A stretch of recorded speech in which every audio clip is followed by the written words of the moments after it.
Okay, guys, I know it's a surprise to see me here in front of the tactics board because nothing's changed in years, but today we need a new plan.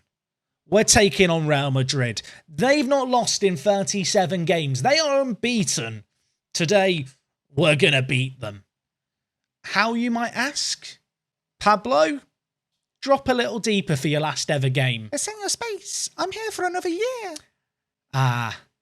Probably should have told. Think you were going to send you back to Germany. Okay. It's nothing personal.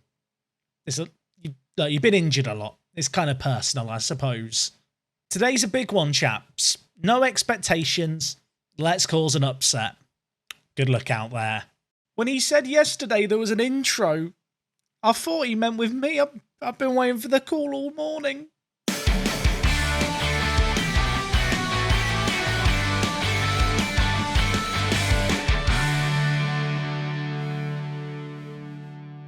How's it going, folks, and welcome back. It's episode number 41 of Part 2 Primera. We are back with Racing, and well, today we've got a final game of the season. We are taking on Real Madrid. It is going to be first versus second, and regardless of the outcome, it will be first versus second today. But at the same time, we're going to use this as an opportunity to look back on the season, talk about a youth intake that's happened since you were last here, and maybe, just maybe cast an eye to the future and what I might have in mind going into next season when it comes to tactics, because I do think we need to change some stuff. So to kick things off, just to quickly wrap through the fixtures since you were last here. Of course, last time out we lost to Porto, and what with 9 games left of the league season, our league fate looked pretty assured, and indeed it was. A little bit of a mixed bag in this run of results. Draws against the likes of Elche and Fuenlabrada, just kind of disappointing. But one big headline performance, I suppose, that we should talk about. A 1-0 win against Barcelona. Mexica with the goal. It was a very, very even game.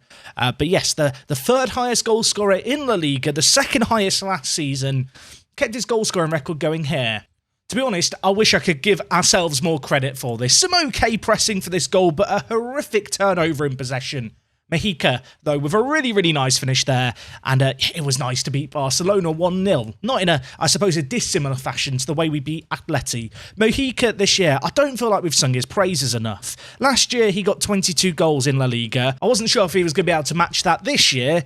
He actually matched it exactly. A 22-goal haul yet again, 6 assists. He doubled his assists from last year. Slightly fewer man of the matches, but a higher average rating on the whole. I feel like we've not really sung his praises. At this point, I'm almost disappointed if he doesn't get to double figures with the goals. I know in the comment section I've seen a little bit of the conversation of, should Mexica start up top over Avramides? Does that make sense? I mean, I just feel like it's very, very difficult to justify dropping this man just because of how well he's played for us, to be honest.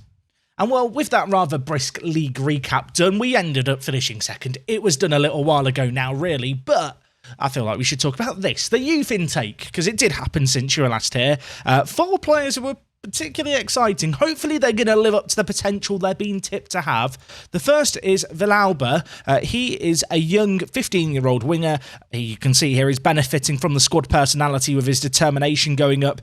He looks like he could be kind of good in the future, but not the craziest in terms of current ability. Ziane is a player who has a little bit more, I suppose, in the way of current ability, a little bit of potential as well. He came through our intake this year. Sadly, he is injury prone, but he was only the 3rd best player, and if he'd been the only player coming in, I might have been more disappointed, but there's 2 more to talk about. Let's talk about them real quick. We've got Camilo Vicaria. I hope I'm saying that correctly. He is a 15-year-old goalkeeper. Doesn't have the craziest aerial reach. Isn't the tallest defender by any means. I believe if we just take a peek here. Yeah, 180 centimetres tall. But of course, he's only 15. He will grow. He will hopefully bulk up and get bigger. And in terms of current ability, he is a really good shot-stopping goalkeeper. Good reflexes, good handling. I think he's got a nice baseline to deal with other than his physical kind of limitations, I suppose. We will keep a close eye on his development. And while the other player we've signed is, Cameo here. What a nice, simple name for me to say. It's probably not pronounced like that, but we're going to call him Cameo. He's available if you want to pay for him to wish someone a happy birthday on cameo.com. He is a 15-year-old Argentine forward who looks particularly exciting, might I add. He is part Spanish, so we don't have to worry about any mental situation where we can't play players in our youth intakes. But yeah, 15 years old, really, really well-rounded player. Good mentals, great teamwork. Passing is good. Vision, slightly less so. He's a bit of a playmaking forward, I suppose, although he can play centre attacking mid, he can play out on the right. A little way away from being first team ready, but he's only 15. So, yeah, remember the name Cameo. I'm sure it's going to come back in the next few years, and he looks like he could be a little star for us. So anyway, today's game is against Real Madrid. We're going to play it with the new system, which we're going to talk about in a second. We're then going to have a little bit of an end-of-season review, and based on the comments of yesterday's video, the plan is to only do one transfer special, partially because I've spent half the transfer budget already. Shall we talk about this? Before we talk about the system changes, we should probably talk about the players who are coming in who are probably going to force that change in. Now, we did pick up a couple of Spanish youngsters for really cheap. Players for the future. We've got here Moreno. He is a right wing-back who is playing for Barcelona. We've agreed to sign him for 1.4 million. We've also got Guillén here, who is playing for Betis, 16 years old. Good little centre-back, perhaps limited in potential, but at his age, with his current ability, I felt like at less than £1 million, it was worth a punt. And one further player we signed in terms of prospect is Arrieta from Osasuna. He is 16 years old. Similar, actually, a bit to Cameo in terms of, I look at his polygon, I think he's got a nice base, he's ready. If the whole polygon just expands out, at a consistent rate, he could be a really good footballer. 16 years old, only just turned 16 earlier on this month, signed for £625,000. That's good. As I said, I spent half the transfer budget though, and that half the transfer budget has gone on this man here for 7.5 million. Esteban Ruiz de Garaleta. That is probably not how you say his name, but I've tried. 19 years old, great tash, great centre-back, I think. Yeah, I really, really like the look of this guy. An ongoing saga that has emerged over the last kind of month has been the fact that Onana is desperate to leave the club. He's trying to force a move. He wants a wage rise to £60,000 a week. The reality is, I can't pay a player £60,000 a week. Velez is on £35,000 a week. I believe Owusu, who is joining us, is maybe on £45,000 a week. But of course, he's joining us as a free transfer with no transfer fee, hence the slightly inflated wages. So as a result, I need a backup plan. I say this is more than a backup plan. This is perhaps the Onana replacement, dare I say, or maybe the Onana competitor. Maybe a future partner in crime. Maybe Velez is going to be the man to move down. But Esteban Ruiz here is top drawer. I mean, look at him. Really, really consistent performer. If we just quickly compare him to Onana, you can see here, way, way better defensively. Only 19 years old. A lot of potential ahead of him.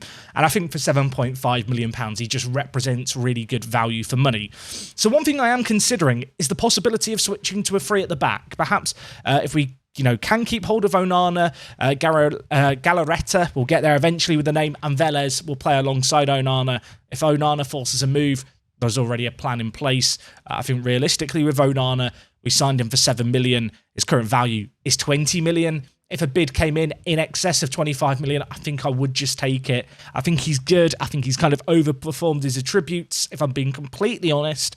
And off the back of what's been a good season, it could be an optimal time to move him on. So I talked about possible tactical tweaks, and that's where we come to this monstrosity thing.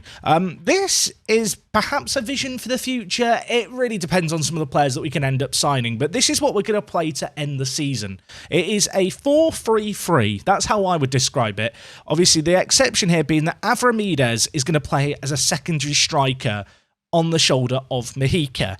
The thinking behind this is really that Avramides really has never performed to his attributes out in the wide area, and both himself and Martinez are right-footed players who have played very well out on the right. I really like Jonathan Martinez. I think as a winger, he's good. But Avramides cutting in on the right foot really hasn't worked this year. But given the fact he's got 14 passing, given the fact, he's got 15 teamwork as well, I think he could be a really good supporting striker. And I think one of the easiest ways to pull off this kind of role within the confines of the current squad is to go with something like this. Now, few caveats, obviously. I talked about the possibility of playing three at the back. We would do that by probably moving Torre or the Torre alternative into a back three, pushing the wing backs further forward, and then playing a midfield duo with a ball-winning midfielder and Blanco. In fact, I'm a visual learner. This is kind of what I could imagine us possibly playing. Not with Marta at left wing, but something like this, where we go a little more attacking, a little less traditional. I feel like this is a harder sell than me saying it's an asymmetric 4-3-3. The downside with this system is that Marsa is not the craziest of left wing backs. You might have also caught the fact that Corridor is potentially a right back in this system, which might seem really odd. Obviously, at the start of the year, we signed Corridor and we signed Kapanu to be two defensive midfielders for us. The way things have played out, I think Kapanu's picked up the role really, really well, really, really quickly, and is super well suited to it. And I kind of look at Corridor and I think, you're 19, you're a model citizen, you could be a pretty decent wing-back, which are hard to come by, and it's probably the only way I'd be able to get Corridor and Kapanu into the team. Given, obviously, their ages, to me, at least, it makes a lot of sense. Now, how would we do that? We could go with something asymmetric like this. I could train Corridor to play right wing back. Generally, I don't like to train players in a load of positions. I've talked about this a ton on the channel before. But if you train a player in multiple positions, it limits their overall ability because they kind of become a jack of all trades, master of none. The way attributes are assigned to a player, they're weighted based off the positions a player plays. So, for example, a centre-back with 15 finishing, the 15 finishing doesn't eat up as much of the current ability, whereas if it was a centre-back and then you trained him to play striker, suddenly that finishing, because it's now important to a position he plays, becomes a bigger issue for his current ability. Does that make sense? If you've ever retrained a player and you've seen all the red arrows, that's basically a side effect to the way attributes are weighted and used when determining how good they are versus a player's ability. I have tried to explain that so many times on the channel over the years, I feel like I've made it less clear than ever there. But anyway, the long and short of it is I'm experimenting today. We're going to go with obviously a system that fits the players that we've got. That means there will be an advanced playmaker in Pablo Torre playing. He was actually injured yet again in the month just gone with a calf strain. It's kind of been insane, the injuries he's had. He's missed about 3 or 4 months of football, to the point where there's a small part of me thinking, is it time to be less dependent on this man? I mean, he's played 12 league games as a starter this year. Is it time to maybe just send him back to Bayern? We have got him on loan for 1 further year, but depending on tactical tweaks, maybe, for the benefit of both parties, moving him on makes sense. You can see here, apparently he's reached his potential. I mean, if that is true, I think the £40 million fee that Bayern have spent on him looks nuts. I mean, with the hindsight of all the injuries he's had, I'm sure that Bayern wish they hadn't spent 40 million on him because it has impacted his development this year. Obviously, we're going to play with Kupanu at defensive midfielder.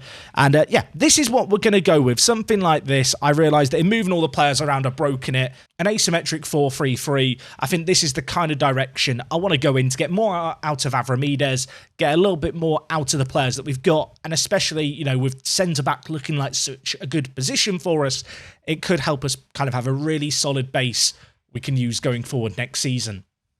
Now, one thing that I didn't acknowledge in that previous segment is the fact that actually today, Martinez isn't available. In fact, there's a few players not available who you could consider rather important pieces to this puzzle.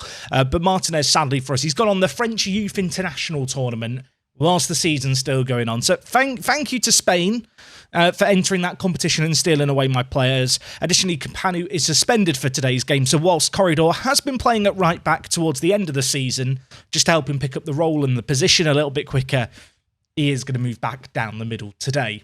So in terms of team selection, this is actually the team that we're going to play today, which has a few slightly ironic, I guess, suggestions and changes given the conversation we've just had. Atakovic is going to come in and play a complete forward role. It's a role which we've not tried him in yet. He's going to get a shot at it today. I feel like at centre attacking mid, there's a bit of a hole that we've tried to fill somewhat unsuccessfully over the last year or two.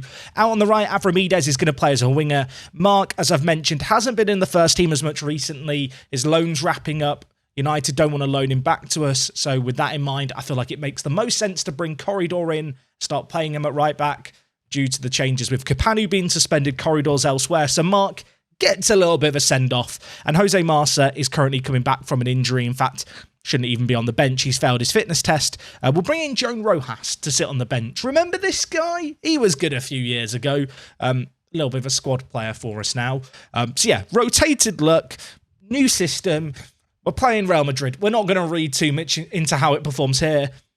Let's give it a shot and see how this goes, shall we? It feels weird, doesn't it, looking at this screen here and just seeing a different shape. For so long, we've played the same system, and It might feel a little counterintuitive, I suppose, to change the system like we are for next year, given the success of the last 2 seasons, but I feel like tactics, especially in Football Manager, it's an ongoing process of kind of adapting and fitting in the best players that you can get. Obviously, given our situation here at Racing, we don't have free pickings.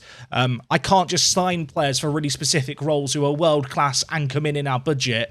So when, players who I think have a load of potential are available, we adapt our plans accordingly, and that is kind of, I suppose, the thinking with the centre-back situation, and with kind of how some of our younger players in the squad have developed. Our team is still extremely young. Kind of my planned starting 11 for next year could have 4 or 5 players under the age of 20. So we need to grow with those players, and I'm hoping that today we're going to show that this could be a way of going with things. Of course, Real Madrid have won the league. They are absolutely unreal. One thing I haven't checked actually is, are they still? They are still unbeaten. I want to be party pooper. Let's ruin their unbeaten season on the final day. Corner on the far side, going to be whipped in. Velez heads it away, but it's volleyed by Adeyemi just over the crossbar. This is going to be tough. I really, now that I've realised they're on for the unbeaten season, I want to be party pooper. I'm sure they've got all shirts printed with Invincibles on and all this stuff. I want to make sure those shirts never see the light of day at the end of the season. Odegaard to Valverde, hits it from range, hits the woodwork, and then that was an effort straight at Machado. 20 minutes gone. We're hanging on in there. Hanging on in there really isn't what you want to be doing against Real Madrid. I want to see a little bit more from us, but, well, so far it's been poor, although we have a chance here. Mejiga's just had it lumped to him, and in the one-on-one, you'd predict him to score, really. Instead, he's hit it straight at the goalkeeper. The first chance we've had, I think that is our first shot on target. Set pieces could be critical today. Pablo, if this is going to be a final match for you, a final send-off, I need more. As I've already mentioned, we've got him on loan for next year, but there is a part of me considering terminating it and trying to move on from Pablo. Is that the right decision or the wrong decision? And what would you do? And answers on a postcard. What can our defence do as well? Saigonov hits it left-footed just wide of the post. That's concerning, isn't it? That was a bit easy drifting inside there. But, well, we've got to throw in. Can we make something happen? Mark throws it. Grimaldo lumps it away to Osimhen, who's going to bring forward the ball here, and then just does that. They're not even playing Lukaku, I don't think, starting against us today. They've gone with Osimhen, and he's just scored that on the counter-attack. That was quite a good finish. Imagine just dropping Lukaku for a game, and then this is what the replacement can do. This is what the man on the bench can do. Machado's got a good hand to it, but the effort was right into the top bins. And, it's 1-0 Real Madrid. If we want to be party poopers, we probably need to... we probably need to score. We need to score too. Avramides out on the right wing. What can you do? He lays it to Atakovic. Maybe this is Atakovic's calling. Maybe he shouldn't have been Attack Midovic all this time. He should have been Strikerovic. Really nice play, though. Obviously, when we have Martinez back, I think his pace is just scary for teams to deal with down the right-hand side. And, picking out the complete forward on support there was superb by Avramides. I really like complete forwards on support. Not used them enough this year, but maybe this is the way to use it. So at the break, 1-1. We've not had that many chances. We've caught them out twice, scored one of them. I'm going to tell the players I'm far from pleased. I'm going to tell them that we need to improve. Look. Yes, we're still in this game. Yes, it's a draw after 45 minutes. If it's another half like that, there's no way that we're going to win this. We have to step things up. We have to do more. And last time we had a throw-in to start a highlight like this, they hit us on the counter. Let's hope it's not going to be a repeat. Corridor. Pablo now with it. Lays it back to Corridor, who has scored a fair few as a long shot specialist. Blanco. Avramides drifted inside. He gets in behind as a right winger. And he scores, and that looks really good. This feels promising, dare I say. It's so mad as a system, it might just work. Patient build-up play. What was Avramides' movement like here? Oh, it's really intelligent. Right on the shoulder of the defender. Keeping an eye on the centre-back. Held his run. Tucks it away. I mean, I said we needed a couple to ruin the unbeaten season. Well, we could be about to do it. Let's not get carried away, Jack. There's a lot of football left here. 25 minutes left. I'm going to make changes. Corridor is on a booking. That scares me. Let's move Onana up into centre mid and bring in Basia in that centre back. Pablo Torres also not had the best of games here. So you know what? We'll bring in Ferry, I think. Yeah, we'll bring in Ferry. I have one further change. I'm going to save it. The last thing I need in this kind of game is to make all 3 subs and then we get an injury. I mean, even if it's the final game of the season, even if minor injuries don't really matter, we're going to plan for them here because this result could matter. We won't catch them. We're about 15 points behind them, probably more. But if we could win, it ends the unbeaten run. We prove that they are beatable. Oh my word, what is Cancelo doing? I mean, Mojica has to score this. He has to. He hasn't. Cancelo's had an absolute nightmare at right back there. He's just stopped responding. Atakovic just stolen it away. And then, Mojica should have stuck it into the bottom corner and he hasn't. Still 2-1 though, but we've looked good here. I feel oddly optimistic, dare I say. I am going to start time wasting. 15 minutes left. Just dark arts required. We are FMing them right now. Don't let them get the unbeaten season. That is the mission. They'll be happy with a draw at this point. Let's not give them it. I mean, you imagine they're really going to go for this now as Odegaard has it. Do not foul him. Do not go through the back of him. Casemiro long shot wide of the post. I thought he was about to score that for a moment. Another highlight. A minute and a half later. They've had a lot of set pieces, haven't they, with Saigonov in this game in the wide area. We've dealt with them for the most part. Basia with a little bit of time wasting here. Blanco, Mojica. Tight angle. Difficult angle. Probably going to need to hold up the play or try and do that. Smashes it into the side netting. Didn't really have anyone to pick out, so I won't get mad at him there. There's 2 minutes left, and Real Madrid want a goal. They want to save their season. I say save their season. They've won the blooming league. But they want the unbeaten season. The shirts have been printed. They're probably in the tunnel ready for the players to put on. And well, I don't want them to be able to wear invincible shirts. Avramides. Bringing it forward. What a run that is. Hits it just wide of the post. I'll tell you what. They've had way more shots than us. We've not seen any of them as highlights. They've all been, I don't want to say wastes, but nothing's happened. And they've just given it straight to Blanco. Mojica, have another go. Third time lucky. Abso-blooming-lutely. Burn your shirts. Burn them, Real Madrid. They're never going to see the light of day. They are contraband. It's 3-1 Racing.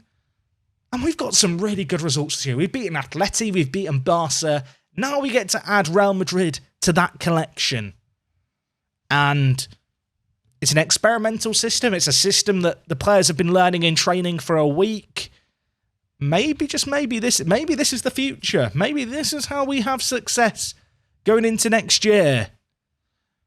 It's not been the craziest of systems, and while they could still score here to make it 3-2, but against a team who's not lost all year, we're 3-1 ahead. It clearly isn't terrible. That is my one-game review. It's not terrible. It's got potential. And we end the season in style. Second place was already guaranteed, but the fans should surely appreciate that. And we did it without Pablo Torre doing anything. Blanco, by the way, on a 7.6. One of the best performances he's had all season. I feel like typically in our older system, the box-to-box midfielder has struggled. Look pretty good today. I will say now, a little bit sad there's not more about the unbeaten run just ending here. They were on a crazy, crazy run. They lost one game all year and it was on the final day. That should be the headline. Oh, I'm happy about that. And of course, this is the final game of La Liga. And Deportivo went down. Let's have a look. Deportivo, Fuenlabrada on the last day of the season got a draw against Sociedad. Deportivo lost 5-1. Almeria went down again. They have some okay players, dare I say. I was looking at some of their youngsters, I remember, during the intake period. Danny Martin as a goalkeeper. I mean, I don't really need a goalkeeper, but if I needed a goalkeeper, he's very good. So here is the final league table. You can see Atleti missing out on Champions League football. Fair play, Real Betis. You've caused an upset there. Elsewhere, Bilbao struggled this year massively, as did Sevilla, two teams who were predicted to be right up there come the end of the year. As for ourselves, I mean, Second is superb. Let's not beat around the bush. We finished 14 points behind Real Madrid. There is still a big gap between ourselves and them. Barcelona in the end finished 4 points behind us. You can see here they had a way better defence, but we scored 88 this season, which is not too bad. 88 goals in 38, the second highest in the league. Defensively, we weren't terrible either. The fifth best defence, obviously not really close to the teams who were, teams with the best defences. I mean, Real Madrid conceded 17 all year. 3 of them were against us. So prior to the final day, they had conceded 14 goals in 37 games. And they scored more than us still. I mean, that's what we're kind of looking to aspire to. I do feel like there is a big gap still between ourselves and Real Madrid. But anyway, we are going to hop forward to the end of season awards. I think they're a continual 2 away. So once they're going on, we'll be back for the ceremony. Oh, I better get manager of the year. Okay, it's end of season review time. This is one of my favourite additions in recent football managers. I know it's, for the most part, just a repackaging of stuff we already had, but it just feels really official, like there's confetti. It feels great. You can see here, obviously the transfers that we made in this year. In terms of top performances, I mean, Alexis Pye, we gave him 2 games after he joined us in January. He only conceded 1 goal in those matches, to be fair. I do see him as the long-term future goalkeeper, I think. Capped for France's under-21 level already. He's got a really, really bright future ahead of him. Obviously, we approached to sign him, got that agreement, and then exercised a buy now option. He's really, really good for that price. He could end up being one of my best signings, I think, in Football Manager this year. Corridor here, you can see he got signing of the season. He was very, very solid. 37 starts, 6 appearances on off the bench, 5 goals, 7 assists. Started out as kind of the defensive midfielder. And towards the end, as I mentioned, he evolved into a right back. Undeniably, a really, really important addition this year. If we just sort by appearances and ignore the players who we loaned out this year, players like Salgado, you can see here Capanu had equally a good year.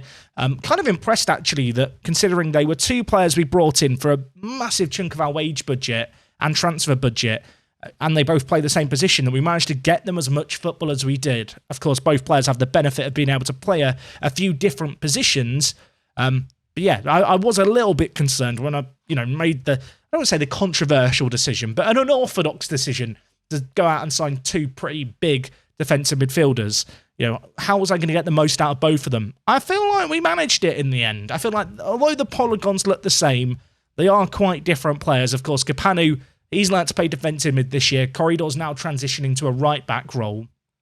I think at least 1 season in, the decision to sign them both seems smart, although I guess the long-term efficiency of the signings, that's not really the right word, but how good they actually are, we might know in a little bit longer period of time. I feel like 1 season is too short to judge 2 players who are only 19 years old. Elsewhere in the team, you can see here, there was obviously a fair few squad players they brought in. Players like Araujo, I think it said Araujo, Portuguese name, so it's not a H with the J, it's a J sound. Also, Correa, of course, joined us on loan this year from Benfica. May look to extend his loan, may even look into the possibility of signing him permanently. I feel like backup wing-backs are kind of difficult to come by. And whilst neither of these guys are, shall we say, particularly defensively outstanding, as squad players at the level that we're currently at, they are very, very good players who aren't really costing us an arm and a leg, and both offer some really nice versatility in slightly different areas of the pitch.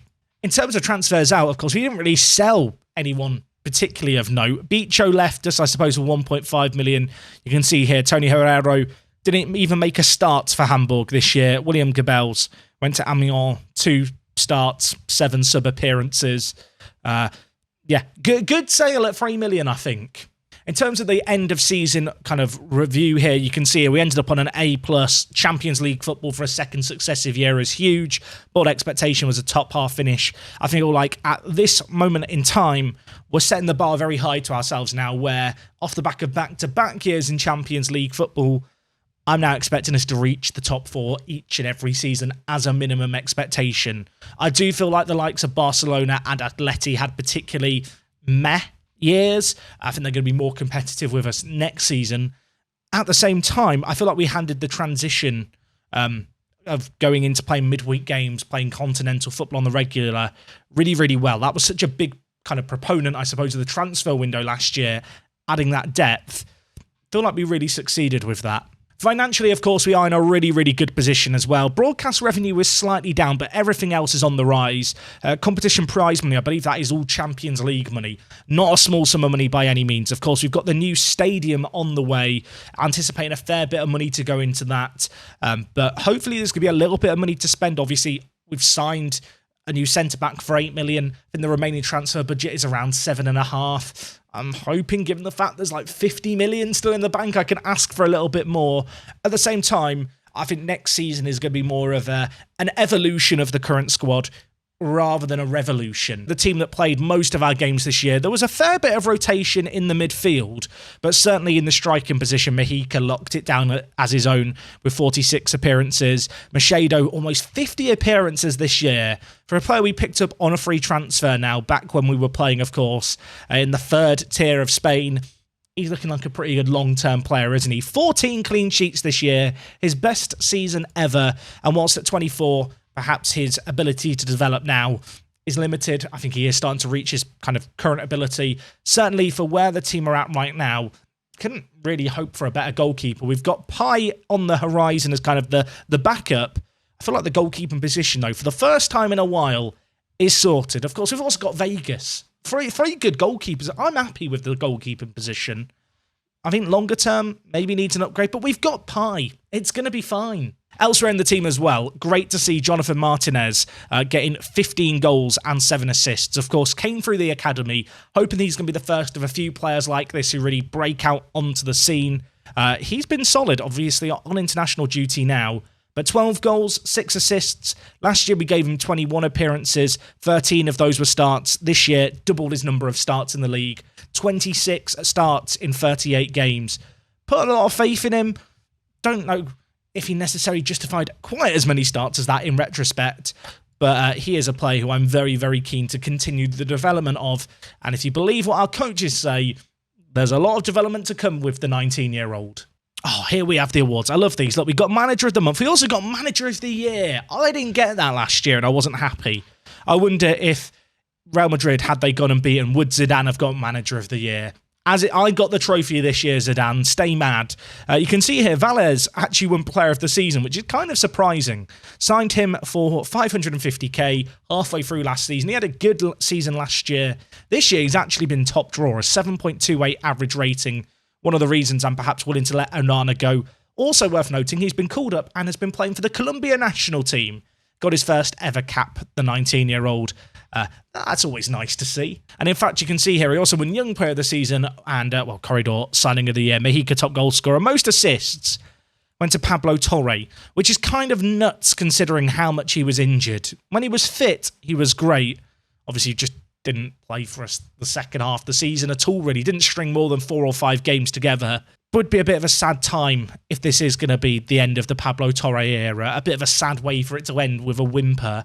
But he did get most assists. Maybe I shouldn't let him go. We've also got here the overall best 11. This is one of my favourite things to look at in Football Manager. Some of the names of times gone by. Of course, Mojica up top and Pablo Torre, not too surprising. Bicho out on the left, of course, sadly left us midway through the season to go to Osasuna, where he picked up an injury that just put him out the team for the rest of the year. Hardy out on the right-hand side, a bit of a surprise inclusion, but he's got 101 appearances to his name all of a sudden. You can see as well, Macedo, 173 appearances in goal. He's done pretty well there, hasn't he? In terms of the defence, not so many of the current generation of players, but the likes of Matic in the team, of course, he was very good in our first few years. Carassa, he's just still chilling. The right back, he was good for us for a season or two. You can see here, he's been playing in Liga NOS. Actually didn't have a bad year at all for a 32-year-old right back. And also Lopez at left back has retired to become a staff member. I know someone's going to say, do I sign him as a coach? Look at the attributes. I can't justify it. So we've got our club vision for next year. Apparently we want to play defensively solid football, counter-attack, and make the most of set pieces. That's fine. We've obviously got youth facility improvements on the go, which is great to see. End of season objective for next year is another top half finish. I'm just going to accept that. I feel like we can do a little better than that. Also, Champions League goal is reach the group stage. We enter in at the group stage, so mission accomplished. We're already ahead of schedule with that one. And now I get to do the meeting where I piss off all the players. I don't bloody believe it. I told them we were going to get a top half finish, and they've actually reacted well. That never happens. I piss them off all the time. Promise this can happen later. Have a lovely holiday, lads. I'll see you in 4 weeks. Wow, okay, this is a little unexpected. Vélez ended up picking up Spanish Young Player of the Year. I thought he'd had a good year at centre-back. I thought with all Onana's goals, Vélez was kind of going to be eclipsed in the centre-back position, but he had an absolutely quality year. I imagine there's going to be a little bit of interest in him. The more I'm looking at things, obviously, with the new addition in Galarreta. I might just start calling him Esteban. But with Esteban joining us, Vélez, I was wondering maybe we'd have to force him out the team. But the more I'm evaluating things, the more I'm thinking maybe Onana's the man that needs to make way, because Vélez has been really, really good yet again. And also, Mexica's won top Spanish goal scorer. I've learned from last year, in Spain they have an award specifically for Spanish players. I kind of want to believe that was introduced after Messi and Ronaldo just always got top goal scorer between them, and all the Spanish players kind of wanted recognition. We picked up Manager of the Year, which we already knew about, which is obviously lovely to see. And in terms of players in the team of the season, it is some Real Madrid squad, and then Mexica on his own up front. On the bench, actually, Macedo, Vélez, and Onana. They made the bench. We had a little bit of presence there. Getafe, who had a great year, by the way. Thomas Amang for them got in there. 14 goals, 9 assists. He is a weird-looking player, but with those physicals, he has just propelled Getafe up the league, it would seem. Okay, I'm going to hit continue here just to end today's episode. I'm hoping there might be an update on the stadium. I feel like the stadium... Okay, here we go. The stadium news always seems to come in a little later in Football Manager. No idea why. New stadium plans are going to go ahead. I would love our stadium to hold more than 30,000. That would be my dream. Expansion potential would be nice as well, considering the direction I want the club to go in. We had about 60 million in the bank. I'm hoping that we're not spending it all on the stadium, and maybe I can get a bit more transfer budget. Here's the moment of truth. Okay, it's going to hold 30,000. It's going to cost us 60 million, although 31 million is going to be a loan. And we've got a stadium sponsorship actually as well, so I imagine, okay, the 30 million has already... Have we just paid off the loan instantly? Okay, maybe we haven't. I feel like we had way more money than this. I'm now questioning whether or not this is right. It's saying that we've got a sponsorship deal worth 30 million. Maybe the sponsorship money hasn't come in, so they've just taken it out of the bank account. That is probably what's happened. Either way, the stadium is just called the Racing Stadium. Oh, I want more imaginative names for my stadium, Football Manager, but nevertheless... It's a big moment, as you can see here, 30,400 fans. When's it going to be finished? 2 years away. It's a long wait. Now, before we go, I forgot to mention my personal award winners. Player of the Year for me goes to Vélez. Clubman, I'll give it to Pablo Torre. Most improved, I'd probably give it to Vélez again, He had a good kind of first half of a season with us when he joined in January last year. But he definitely came on leaps and bounds in terms of performances. Maybe didn't actually develop attribute-wise quite as much, but was not expecting the kind of season we had from him, to be completely honest with you guys. Anyway, we are going to wrap things up there for today. Tomorrow there will be a transfer special. I'm going to come back on the 1st of July. Well, we may have done some early transfer business. I'm sure there'll be plenty more left to be done. Of course, hopefully I will see you guys for it then. And well, until next time, thank you for watching. It is me, Jack, and I'll talk to you guys in a bit. I'm out.